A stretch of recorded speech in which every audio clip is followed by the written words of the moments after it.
And I heard a couple of, well, I read an article last week about you saying you don't think the Manny Pacquiao Amir Khan fight will happen.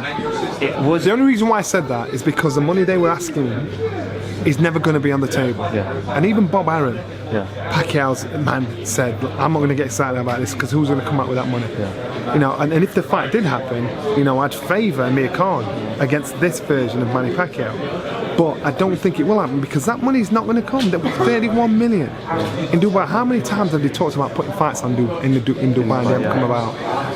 Mayweather's talked about doing it. Various champions have talked about going to Dubai and putting fights on. They haven't happened.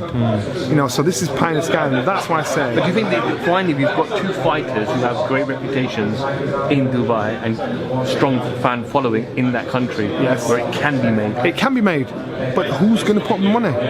And that's what the issue is. Who's going to put up the 31 million if that's what they're asking for? Who's going to put the money in? Both fighters put tweets out. They said it was going to be April 23rd, yeah. And I read an article today from Michael Collins who spoke to Yahoo Sports and said that we're actually going to push it back a month into May now. I'm going to be like Bob Arum and not get too excited or giddy about this, you know, because the issue is not these two fighting each other. The issue is coming up with the money, that kind of money for these two to fight. You know, and you're going on track record.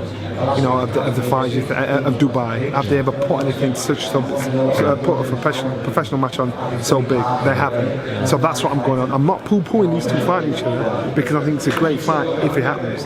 But the terms what they're talking about, I just cannot see it happen. Yeah. Johnny, just finally, I spoke to you in December after the Anthony Joshua Klitschko press conference, and we were supposed to meet out in New York for James against Banajak. I was in Miami, bro. You weren't there for Frampton and Santa Cruz. Where have you been for the last 2 months, and what have you been doing? All I've seen you is partying, drinking, apparently a Hollywood star in the making. What? I turned 50 this year, so it's my birthday all year. So what Spy gave you 2 months off? 2 months off. So I just said, you know what, I went out and spent my birthday in Miami, which was great. James was fighting in New York, and we all watched it in a bar. It was just good. I'm like a 50-year-old school leaver. I've never done this.